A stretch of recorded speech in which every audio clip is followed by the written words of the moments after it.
je lance un appel à votre générosité. Faites ce geste pour que TV Liberté vous libère de vos chaînes.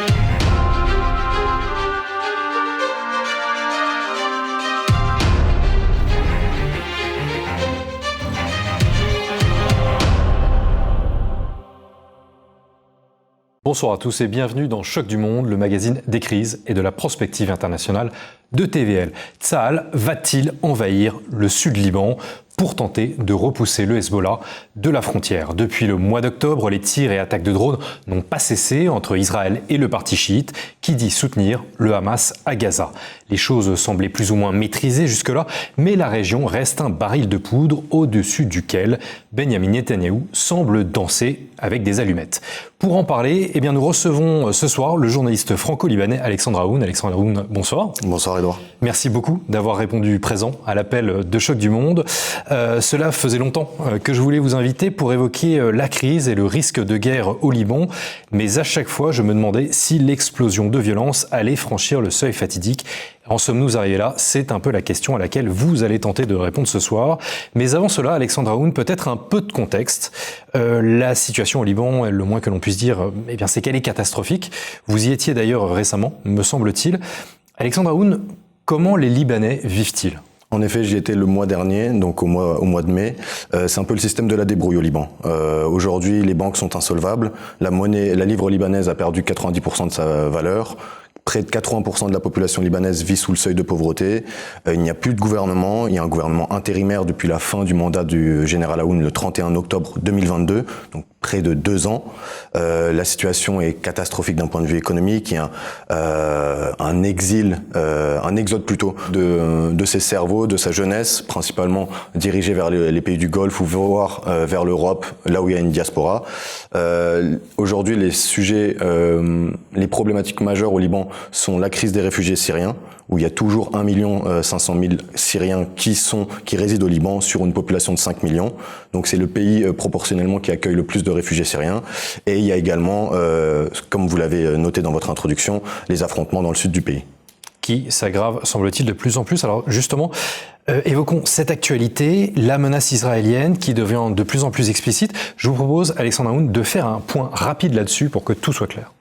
Tsahal a indiqué le 18 juin au soir avoir approuvé des plans opérationnels en vue d'une offensive au Liban. Selon l'État hébreu, le Hezbollah a tiré plus de 5000 roquettes, missiles anti-chars et drones explosifs sur le territoire israélien depuis le début du conflit de Gaza. De son côté, le mouvement pro-iranien a affirmé la semaine dernière avoir mené plus de 2100 opérations militaires contre Israël depuis le 8 octobre. Les attaques du Hezbollah se sont intensifiées depuis la mort le 11 juin d'un de ses plus importants combattants, Taleb Sami Abdallah, tué dans une frappe israélienne sur une maison dans le sud du Liban.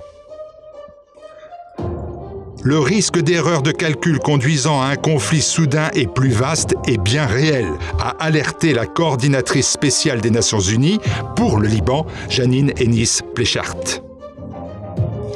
Les affrontements entre les deux ennemis ont pour l'heure fait 471 morts au Liban, dont 91 civils et au moins 15 soldats et 11 civils côté israélien.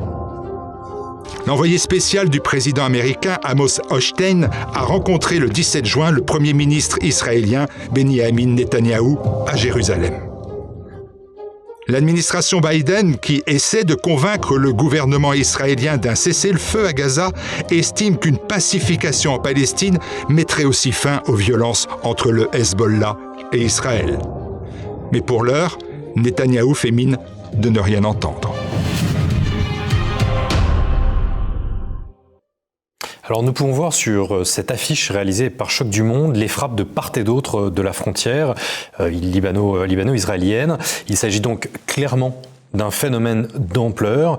Netanyahou veut-il la guerre, selon vous, Alexandre Aoun? C'est là toute la question de savoir si Netanyahou est en mesure de mener une guerre sur deux fronts, donc à savoir à Gaza et au Liban. Aujourd'hui, on sait que l'opinion israélienne est majoritairement favorable à une intervention israélienne au sud Liban pour chasser les forces du Hezbollah, les forces spéciales du Hezbollah El-Radwan, qui sont disposées, là, comme on peut le voir, au sud de la frontière libanaise, donc à quelques kilomètres des zones limitrophes. Comme on peut le voir sur cette carte, dans un premier temps, les frappes se sont cantonnées à un périmètre de 5 kilomètres. C'était un accord plus ou moins tacite, c'était œil pour œil, dent pour dent. Nous ciblons à 5 km, vous pouvez cibler à 5 km.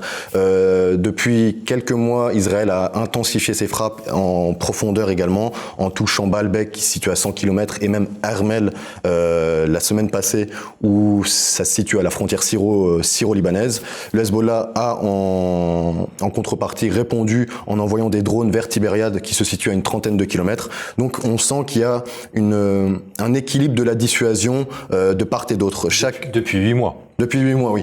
Mais il y a 8 mois, quand on pensait éventuellement à une guerre ouverte, les signaux étaient vraiment pas du tout alarmants. Aujourd'hui, ils le sont de plus en plus parce que, comme vous l'avez montré dans votre vidéo, ça s'est intensifié depuis quelques semaines. Il y a des incendies.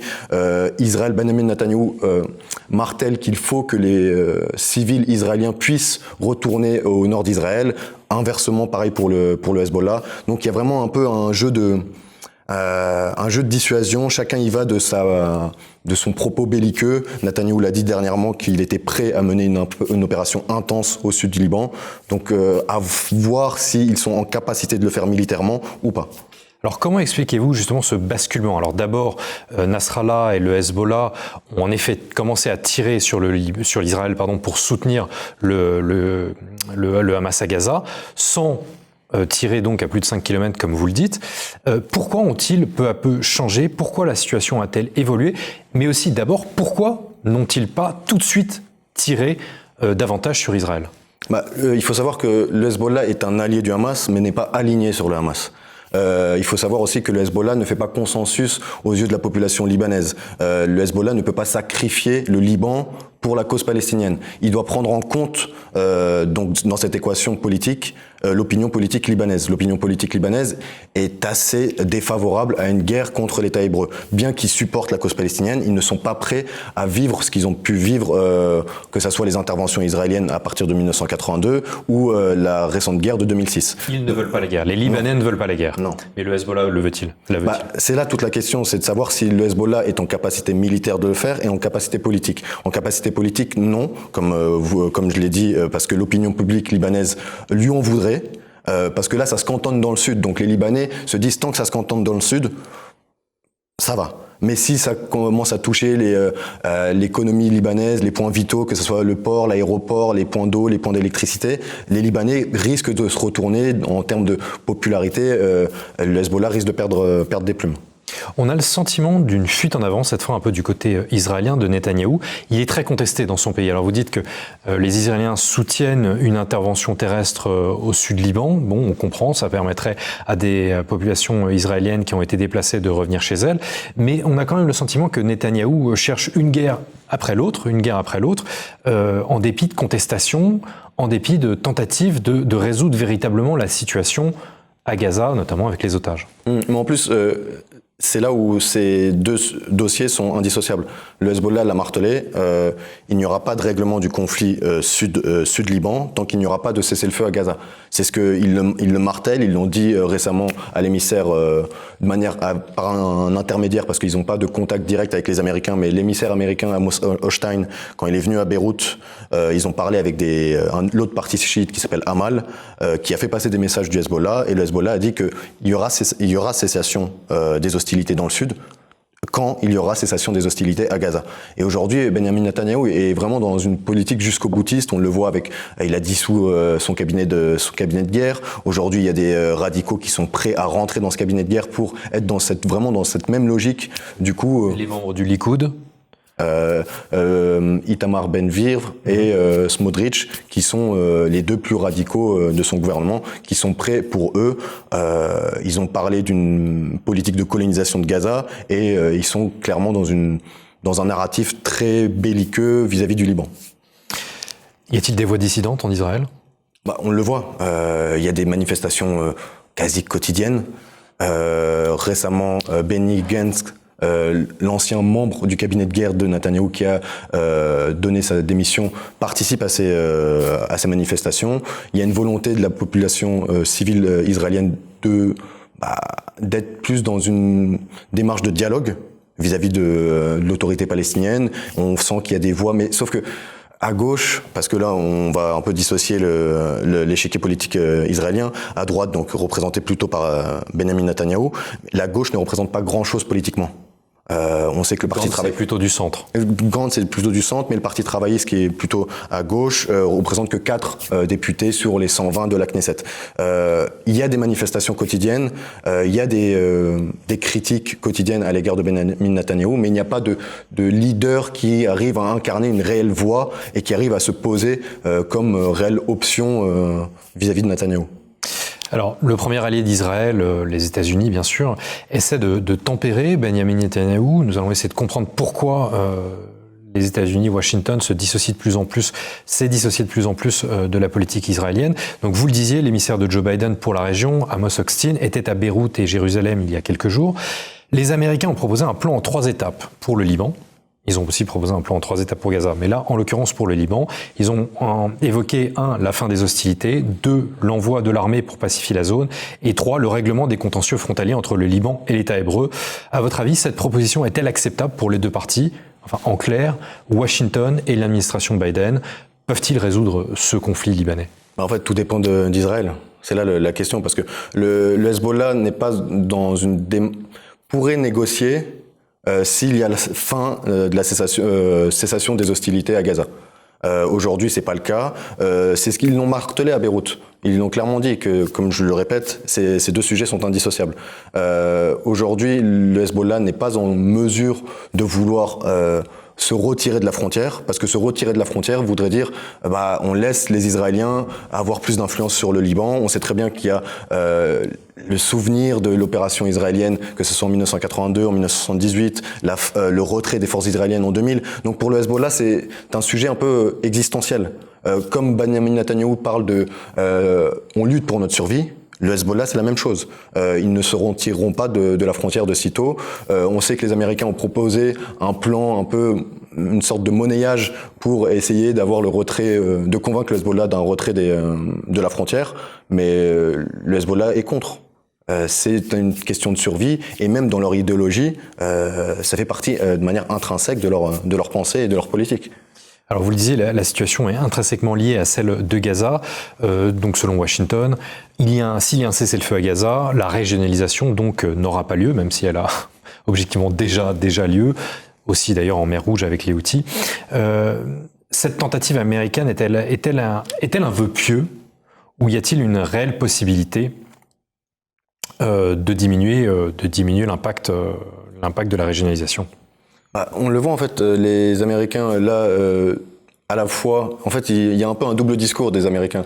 On sent que l'administration Biden est pressée par toutes les pressions internationales qui demandent un cessez-le-feu dans la bande de Gaza, pressée également par son aile gauche démocrate qui demande d'être un peu plus dur à l'égard d'Israël. Donc il y a cette volonté de proposer un cessez-le-feu. Mais dans le même temps, il y a les démocrates qui ont approuvé en fait une nouvelle aide au Congrès dernièrement pour une enveloppe de 18 milliards d'aides à l'État hébreu. Donc on sent que on n'y voit pas non plus très clair dans la position américaine, et Benjamin Netanyahou n'est pas du tout dans une volonté de négocier. Dernièrement, il a publié une vidéo où il disait que donnez-nous l'argent et on réglera le problème.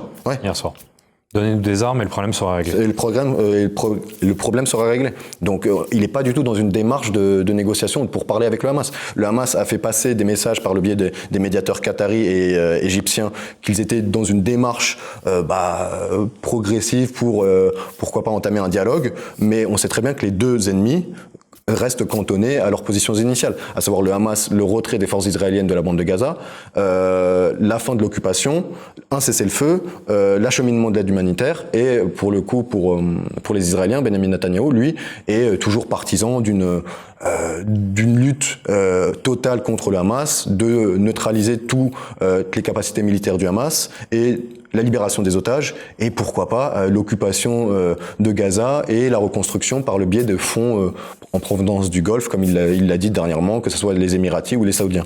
Et quand on vous écoute, on se demande vraiment si l'Israël a ces capacités-là de vaincre sur deux fronts. Vous l'avez déjà évoqué il y a quelques minutes. Donc, quel en est-il en fait des réelles capacités d'Israël et de Tsahal, donc déjà engagés à Gaza, qui envisage donc l'ouverture de ce second front? Netanyahou n'a-t-il pas les yeux plus gros que le ventre? Certainement, parce que le Hezbollah n'est pas le Hamas.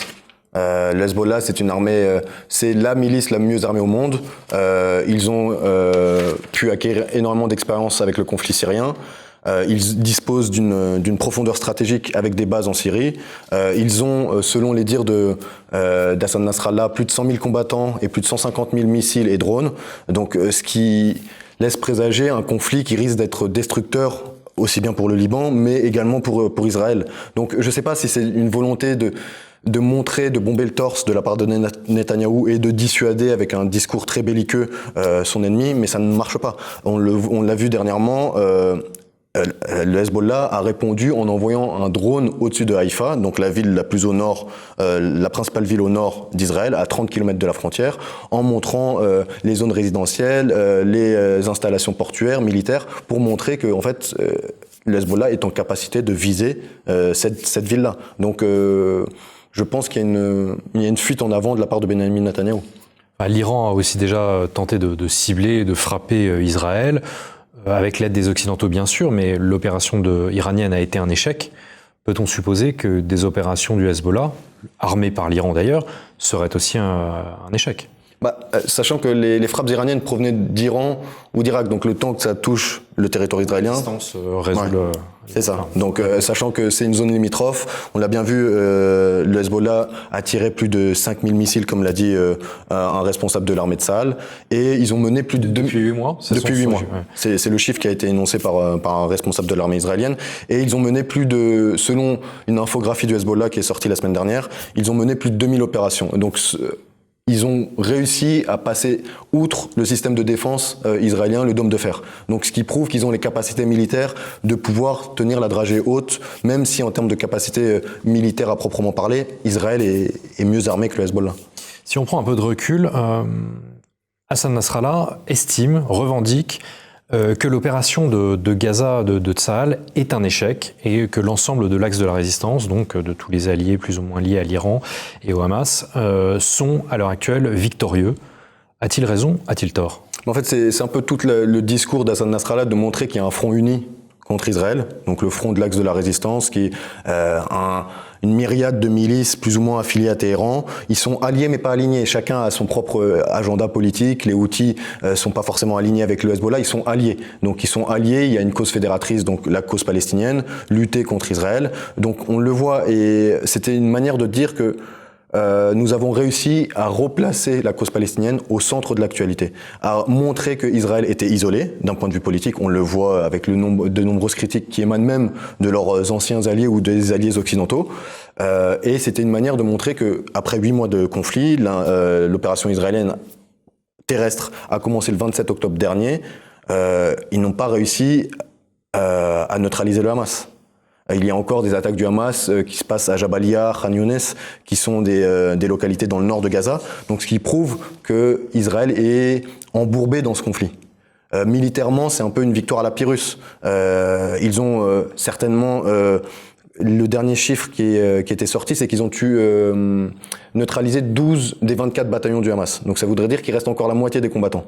Sur les 30 000 qui sont sortis, c'est selon les derniers chiffres un peu des renseignements, il y avait 30 000 avant l'opération du 7 octobre, 30 000 combattants du Hamas. Aujourd'hui, il en resterait plus que 15 000.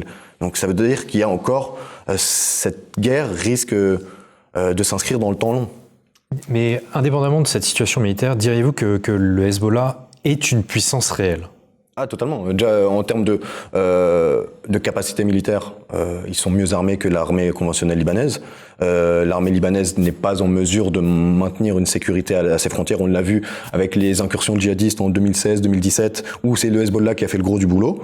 Ils ont eu une capacité de s'étendre en Syrie et de contrôler des zones, que ça soit à Alep, à Homs. Ils ont montré qu'ils étaient en capacité de le faire et qu'ils sont passés d'une guérilla à une armée tout simplement conventionnelle. Et c'est juste qu'il leur manque l'aviation. Il leur manque l'aviation. Là, nous voyons des photos de drones, donc qui sont un peu les substituts, d'ailleurs de plus en plus sur l'ensemble des fronts. Vous avez évoqué le soutien de la population libanaise à la cause palestinienne. Qu'en est-il en fait du soutien de la population libanaise au Hezbollah chiite? Je rappelle d'ailleurs que les chrétiens représentent 40 à 45% de la population libanaise. C'est vraiment un peu il y a une forme de manichéisme sur ce sujet-là, à savoir est-ce qu'on est pro ou anti-Hezbollah? C'est un peu la question qui est beaucoup amenée dans chaque famille libanaise, à savoir si on soutient les actions du Hezbollah dans le sud ou si on est contre. Aujourd'hui, il y a vraiment, compte tenu de la lutte contre Israël qui est fédératrice dans la région, dans la région arabo-musulmane, que ce soit au Moyen-Orient ou dans d'autres pays, les sunnites, qui sont normalement opposés à Hassan Nasrallah, vont soutenir massivement les actions du Hezbollah. Les chrétiens ont peur d'un conflit généralisé. Ont peur parce que, compte tenu, comme je l'expliquais en introduction, la situation au Liban est catastrophique. Les Libanais ne s'en remettraient pas d'une guerre ouverte avec des frappes sur les points vitaux du pays. Donc aujourd'hui, je pense que le Hezbollah a gagné en popularité, mais à voir si le conflit s'étend et se propage à l'ensemble du Liban. Alors justement, si le conflit se propage et s'étend à l'ensemble du Liban, si demain, après-demain, dans une semaine, dans 2 semaines, peu importe, Tsahal et Netanyahou interviennent au sud Liban, que pourrait-il se passer? Une régionalisation, une nouvelle intervention accrue de l'Iran au Liban? Comment imaginez-vous le scénario du pire? Le scénario du pire, c'est qu'on sait que le Hezbollah est une création de l'Iran. Ce n'est pas le cas du Hamas. Le Hamas est un parti à proprement parler palestinien qui est né à Gaza. Le Hezbollah est une création iranienne. L'Iran est-il prêt à sacrifier le Hezbollah, le laisser combattre seul l'armée israélienne? Je ne pense pas. En 2006, on sait très bien qu'ils avaient envoyé des conseillers militaires, que l'armée de Bachar al-Assad avait également soutenu en acheminant des armes. Donc, il risque d'avoir probablement une propagation, une régionalisation du conflit si Israël attaque le Hezbollah. En défaveur de? En défaveur de... ça, c'est l'avenir qui nous le dira, mais en tout cas, ce qui est sûr, c'est qu'au Liban, il y a beaucoup de Palestiniens aussi. Il y a 12 camps palestiniens qui sont plutôt favorables au Hamas, plutôt favorables au djihad islamique, qui, eux, seraient prêts à prendre les armes également. J'ai fait un reportage récemment dans les camps palestiniens qui montrait que tout simplement ils étaient favorables au Hamas et qu'ils étaient prêts à prendre les armes. Donc demain, s'il y a un conflit ouvert au Liban, la majorité des camps palestiniens se mettraient à être armés également par le Hezbollah ou par d'autres milices. Alors c'est un peu dramatique de ne parler de la France que maintenant, après une demi-douzaine de questions, mais la France a clairement de plus en plus un rôle secondaire au Proche-Orient, au Liban. Pourtant, le Drian était à Beyrouth il y a 2 semaines. Le Liban était la porte d'entrée de la France au Proche et au Moyen-Orient. Nous étions, la France et le Liban, très proches, mais Macron semble aujourd'hui totalement impuissant. Que s'est-il passé? Pourquoi la diplomatie française a-t-elle été aussi dépassée par les événements? Je pense qu'aujourd'hui, la France n'a plus les moyens de ses ambitions. Au Liban, on sent que même d'un point de vue linguistique, c'est l'anglais qui prend le dessus sur la francophonie. Je le vois au Liban, les jeunes parlent anglais, quand ils parlent étranger, ils parlent plus français. La France a tant bien que mal essayé de jouer un rôle, on le sait, on a les images d'Emmanuel Macron au lendemain de l'explosion du port de Beyrouth, arrivant chemise ouverte, cheveux au vent, pour essayer d'embrasser la population libanaise et marteler qu'il faut résoudre, qu'il faut réformer le système libanais. Sauf que les Libanais, en fait, sont un peu des vieux dinosaures dans la politique, sur l'échiquier politique. Ils en avaient rien à faire des revendications et des consignes émanant de l'Élysée. Aujourd'hui, ils ont pris on sent que pour se donner du poids, la France essaye de suivre la politique américaine. Jean-Yves Le Drian est allé à plusieurs reprises à Beyrouth, mais il était également à plusieurs reprises à New York pour essayer de consolider du coup sa feuille de route avec Riyad et avec Washington, pour essayer d'avoir plus de poids. Aujourd'hui, la France n'a plus le même poids qu'avant et est obligée de se baser sur des alliés donc régionaux, Riyad, et internationaux, Washington, pour essayer un tant soit peu de garder une influence au Liban. Mais aujourd'hui, le Liban, la réelle influence est iranienne, la réelle influence est également américaine. Il y a une sorte de condominium. Les États-Unis ont du poids au Liban. Les États-Unis ont du poids au Liban, il n'y a qu'à voir leur ambassade. Leur ambassade, il y a une construction d'une ambassade dans la périphérie de Beyrouth qui fait la taille d'une ville. C'est impressionnant et tous les Libanais savent. C'est un peu un secret de polichinelle. C'est pas dit texto, mais tout le monde sait qu'il y a une sorte de base de renseignement pour écouter le Hezbollah. Et c'est pour ça que Hassan Nasrallah l'a même dit il y a quelques mois que tous les membres du Hezbollah, tous les partisans du Hezbollah, devaient pas utiliser de téléphone portable pour de pas être géolocalisés parce que les frappes israéliennes sont assez précises. Les frappes israéliennes, donc qui seraient renseignées par les États-Unis présents au Liban. Eh bien, dis donc, j'espère que vous avez compris donc cette émission sur le Liban, qui évidemment fait couler beaucoup d'encre parce que la situation est très difficile. Alexandre Aoun, merci beaucoup pour ces éclairages. Et surtout, n'oubliez pas de partager et de commenter cette vidéo, cette nouvelle émission de Choc du Monde, le magazine des crises de la prospective internationale de TVL. Merci à tous.